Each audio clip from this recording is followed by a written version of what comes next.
ईद उल फितर का जिक्र कुरान में है या नहीं है? अस्सलाम वालेकुम students, hope you will be fine. अच्छा, उम्मीद रखता हूँ कि रमज़ान बहुत अच्छा गुजरा होगा और में हम मसरूफ़ थे, इस वजह से हम जो साइंटिफिक लेक्चर्स हैं हमारे वो हम अपलोड ना कर सके रमज़ान के दौरान।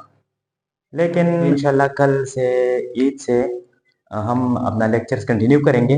अच्छा, इस हवाले से कि चूँकि अक्सर जगहों पे आज ईद था तो उनके लिए हम मुबारकबाद देते हैं, और जहाँ पे ईद नहीं तो उनको भी मुबारकबाद देते हैं एडवांस में। अच्छा स्टूडेंट्स, चूँकि मौका ईद का है, ईद उल फितर का है, उस हवाले से हम कुछ जानने की कोशिश करें कि ईद उल फितर क्या है और ईद उल फितर क्यों होता है। आप लोगों के जहन में होगा कि ईद उल फितर जब हम 30 रोज़े रखते हैं रमज़ान मुबारक के, तो आखिर में ये एक रिवार्ड मिलता है। आखिर में जो ही कोई बंदा अच्छा काम करता है ना, तो उसे एक इनाम मिलता है।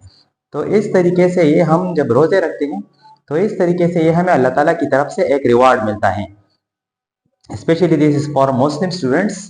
और जो नॉन मुस्लिम हैं उनके भी अपने अपने त्यौहार होते हैं, उनके भी क्रिसमस होती है, उनके भी जो उनके सेलिब्रेशन के डेज होते हैं, उनकी खुशियों के दिन होते हैं। तो इस वजह से हम मुसलमानों के भी ये दो दिन, फितर और ईद उल अजहा।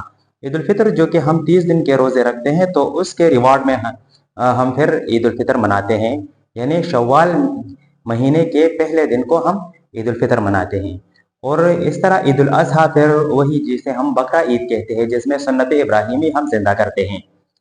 अच्छा, ये तो सब मुसलमानों को पता है, लेकिन आया ईद उल फितर का जिक्र कुरान में है या नहीं है? तो ये आप जरा देख लें, ये मैंने जो हेडिंग दिया हुआ है आप इसे देख लें कि ईद उल फितर का जिक्र कुरान में नहीं है। तो फिर अगर कुरान में नहीं है तो इसकी वजह क्या है, और अगर हम ईद उल फितर मनाते हैं तो क्यों मनाते हैं, तो ये आप जान ले। ये जरा ये वीडियो मैं प्ले करता हूँ, आप इसे देख ले, आप इसे सुन ले और इसे समझे। ये बहुत इंफॉर्मेटिव वीडियो है जो डॉक्टर सुफियान ने आपके लिए रिकॉर्ड की है। तो उसने डॉक्टर सुफियान ने इस पे बहुत तफसीली गुफ्तगू की है, जिसमें से कुरानी हवाले और अहादीस के हवाले मौजूद हैं।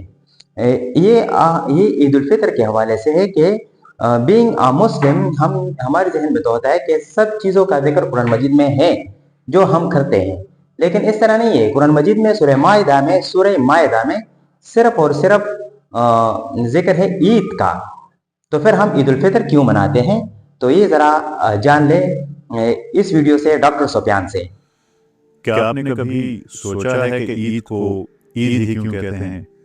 पूरे कुरान मजीद में लफ्ज़ ईद सिर्फ एक बार आया है, और वो सूरह माइदा की आयत नंबर 114 में है, जब हज़रत ईसा अलैहिस्सलाम ने अल्लाह ताला से आसमान से माइदा यानी दस्तरखान नाज़िल करने की दुआ मांगी थी। मगर कुरान मजीद में ईद उल फितर का लफ्ज़ सराहतन कहीं भी नहीं आया। लेकिन कुरान करीम जिस ताकतवर अंदाज में ईद का तस्वुर पेश करता है, वो आपको अंदर से झंझोड़ देता है।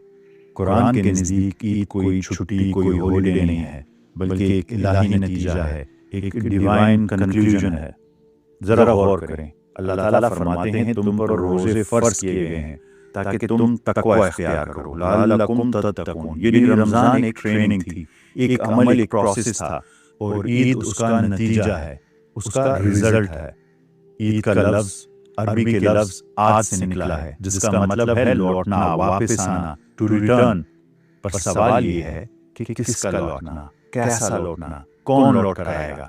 जब आपने पूरा महीना भूख और प्यास बर्दाश्त करके अपने जिस्म और अपने नफ्स को काबू किया, तो आपके अंदर दबी हुई रूह पैदार हो गई, आपकी असल फितरत लौट आई। और जब ये रूह जागती है तो वो सबसे पहला सवाल अपने खालिक के बारे में करती है। इसीलिए रमज़ान की मुतालिक जो कुरान करीम में आयतें हैं, एक ही जगह रमज़ान का जिक्र है, उसमें अल्लाह ताला फरमाते हैं वइज़ा सअलका इबादी अन्नी फ़इन्नी करीब। और जब मेरे बंदे आपसे मेरे बारे में पूछे तो कह दीजिए कि मैं करीब हूँ। ये इस बात का ऐलान है कि तुमने अपने नफ्स को शिकस्त दे दी है, और तुम्हारी रूह जिसे तुम्हारी ख्वाहिशात ने दबा दिया था वापस आ गई है। It has returned. फिर सवाल ये पैदा होता है कि हम ईद का आगाज़ شور شرابے جشن سے کیوں نہیں کرتے؟ ہم عید کا آغاز اللہ اکبر یعنی تکبیرات کی گونج سے کیوں کرتے ہیں؟ کیونکہ تکبیر محض ایک رسم نہیں، یہ زبان کا وہ اقرار ہے جو دل نے ابھی ابھی محسوس کیا، جو روح آپ کی لوٹ کے آئی ہے۔ جب آپ کہتے ہیں اللہ اکبر تو آپ دراصل یہ اعلان کر رہے ہوتے ہیں کہ یا اللہ تعالیٰ، تو میرے اس نفس، میرے ان تمام خواہشات اور ان تمام چیزوں سے کہیں زیادہ بڑا ہے جنہیں میں نے تیرے لیے پیچھے چھوڑ دیا اس رمضان میں، اور میری روح جاگ گئی ہے، میری اصلیت جاگ گئی ہے۔ یہ محض کھانے پینے کا جشن نہیں ہے، یہ ہدایت ملنے کا جشن ہے۔ یہ اس بات کا ٹیسٹ ہے کہ کیا ہم رمضان کے بعد بھی فرما بردار رہیں گے؟ کیا ہمارا تقویٰ بھوک ختم ہونے کے بعد بھی ہماری روح زندہ رہے گی، جسم پر غالب رہے گی؟ عید عبادت کا اختتام نہیں، یہ اس کا تسلسل ہے، یہ اس کی کنسسٹنسی کا آغاز ہے۔ لیکن کیا ہی اچھا ہو کہ اس عید پر آپ کو جنت کا ٹکٹ بھی مل جائے۔ میں آپ کو سمجھاتا ہوں کہ کیسے۔